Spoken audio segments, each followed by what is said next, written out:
Waalaikumsalam warahmatullahi wabarakatuh.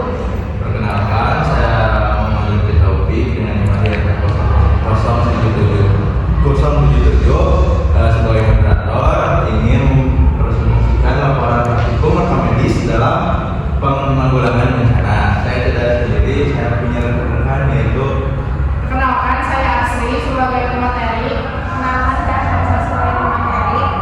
Saya Manila sebagai pemateri. Saya Kika Madia.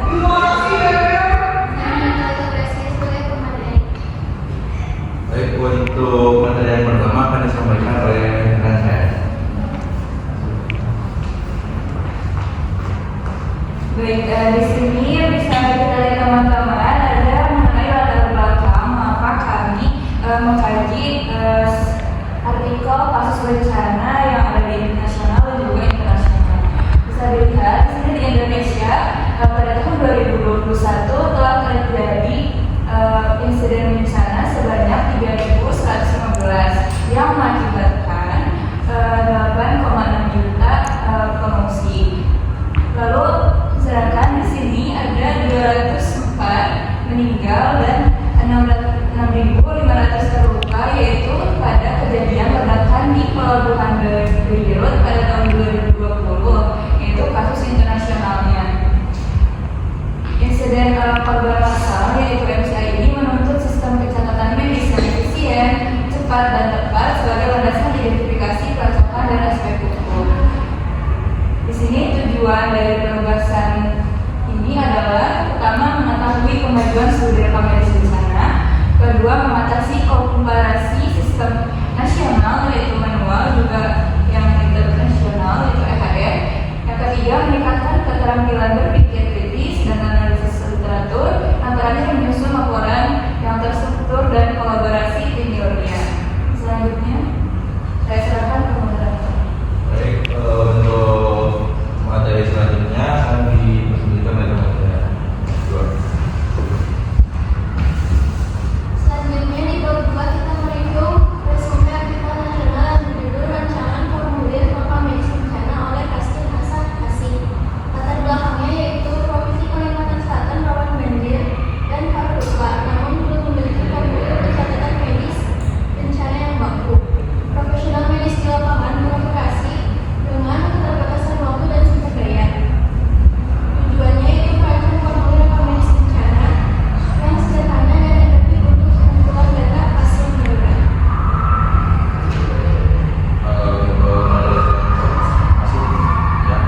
Lalu untuk metode penelitiannya yang pertama disertakan LMD, lalu di lapangan medis dan dicoba skala kecil dengan 25 petugas. Hasil dari hasilnya itu pemeriksaan pertama mencapai identifikasi fase, diagnosis awal, dan kita tubuh atau body graph. Untuk dokumentasi lokal observasi cedera secara visual dan kilat. Dan kesimpulannya formulir ini sukses meningkatkan efisiensi secara sah, walau masih perlu dicoba langsung pada situasi bencana selanjutnya. Baik, di sini ada bab 3 yaitu resume artikel internasional berjudul yaitu Beirut West Use of Electronic Health Record System during a Mass Casualty Event.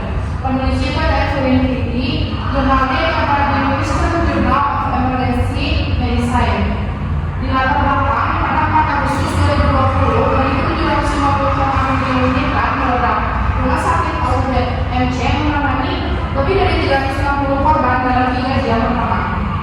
Penggunaan EHR terintegrasi secara live saat insiden korban massal. Masih sangat minim, OPMC menggunakan sistem EHR. Nah, tujuannya itu untuk mengevaluasi kinerja EHR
modul center berbuat smart order. Jadi proses dokumentasi itu sudah lebih terintegrasi dengan sistem digital. Nah, kemudian dari sisi kelebihannya itu, penelitian nasional ini memiliki kelebihan karena bentuk itu sederhana dan mudah untuk digunakan. Selain itu pula hasilnya juga dapat menjadi acuan untuk dokumentasi manual. Sementara penelitian internasional ini memiliki kelebihan karena sistemnya dapat memberikan dokumentasi secara kontekstual berdasarkan hasil kondisi bencana yang benar-benar terjadi. Jadi sistem digital itu tidak cuma membantu proses identifikasi dan juga mengolah hasil, tapi kedua penelitian tersebut pun memiliki keterbatasan. Nah, dari penelitian nasional ini sekarang itu masih kecil dan ujinya itu masih kecil dan mencoba lebih simulasi dalam kondisi bencana yang belum nyata. Sedangkan pada penelitian internasional ini terdapat kemungkinan bias default karena si data itu diperoleh dari pengalaman orang atau ingatan orang yang ada terlibat.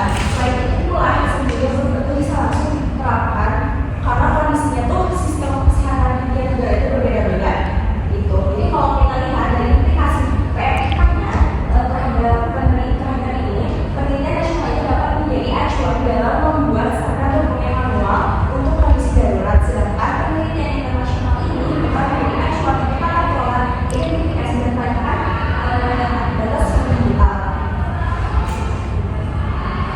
Lalu di sini ada persamaan kedua penelitian. Walaupun teknologinya berbeda, tapi sebenarnya tuh dari kedua penelitian itu memiliki tujuan yang sama. Persamaan pertamanya itu ada dari segi kecepatan dan juga kecepatan dokumentasinya. Dalam kondisi bencana, dokumentasi itu tidak bisa dilakukan secara seperti biasanya. Karena kalau di situasi bencana itu biasanya lebih banyak pasiennya, terus waktu lebih cepat, inovasi lebih banyak, dan waktu menangani pasiennya itu terbatas. Nah, karena itu dokumentasi itu harus dibuat semudah, sesederhana mungkin supaya si tenaga medis itu lebih terbentuk lebih gampang. Dapat kita informasi ini dengan cepat untuk aktual tentunya. Itu persamaan kedua juga ada faktor manusia. Nah, dari penggunaan sistem kertas maupun DHR itu tuh keberhasilan dokumentasi itu tetap bergantung ke manusia yang menggunakannya. Jadi sistem itu mau sebagus apapun, tapi kalau misalkan si yang penggunanya tuh nggak tahu cara menggunakannya, lebih memahaminya, juga nggak akan berjalan dengan maksimal. Jadi kami calon-calon tenaga medis juga perlu belajar atau mendapatkan pelatihan dan simulasi. Itu ada perbedaan kedua penelitian. Nah, perbedaan utama dari kedua penelitian ini dapat melihat dari kematangan teknologinya. Nah, untuk penelitian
dapat mendukung integritas data, pelacakan barcode, dan penggunaan smart order. Namun apabila terjadi gangguan seperti server tumbang atau mati listrik, sistem akan beralih ke sistem cadangan berupa pengunduh manual satu halaman yang standar. Dengan demikian pelayanan dapat dilakukan secara manual tanpa adanya sistem elektronik. Sekian dari kelompok kami. Untuk kelompok kami mengadakan sesi tanya jawab untuk 2 pertanyaan. Dipersilakan. Sebelumnya izin bertanya pada pembukaan perkenalkan nama saya Pansiswati. Pertanyaannya, pada kejadian Mas-Suwati, jumlah korban yang datang dalam waktu bersamaan dapat menyebabkan proses identifikasi dan juga pencatatan menjadi lebih sulit. Nah, jika Rumah Sakit Indonesia menghadapi kondisi serupa, bagaimana penerapan metode modul bencana dapat membantu mengubah identitas korban dan juga mencegah terjadinya kesalahan pencatatan data pasien? Baik, saya izin bertanya. Perkenalkan nama saya Adriana Nari. Izin bertanya ke kelompok 4. Ada studi kasus ledakan pelabuhan Beirut, RSAU BMC menghadapi kendala seperti keterlambatan aktivitas menuju bencana karena terbatasnya staf yang berlatih serta kekurangan persediaan gelang MCR. Jika fasilitas pelayanan kesehatan di Indonesia adopsi sistem EHR, mobil bencana, strategi atau langkah konkret apa yang harus dilakukan agar kendala keterbatasan SDM, terlatih dan logistik ini tidak terulang di Indonesia? Saya ingin menjawab pertanyaan dari Ranti. Jadi EHR model bencana dapat digunakan dengan sistem identifikasi korban yang standar, misalnya melalui gelang identitas atau Mas Casualty Register yang terhubung dengan data pasien. Setiap korban diberikan identitas unik sehingga data pemeriksaan tindakan dan kondisi pasien dapat dicatat pada identitas yang sama. Hal ini membantu mengurangi resiko data tertukar, pencatatan ganda, dan kesalahan identifikasi, terutama ketika jumlah korban sangat banyak. Sekian.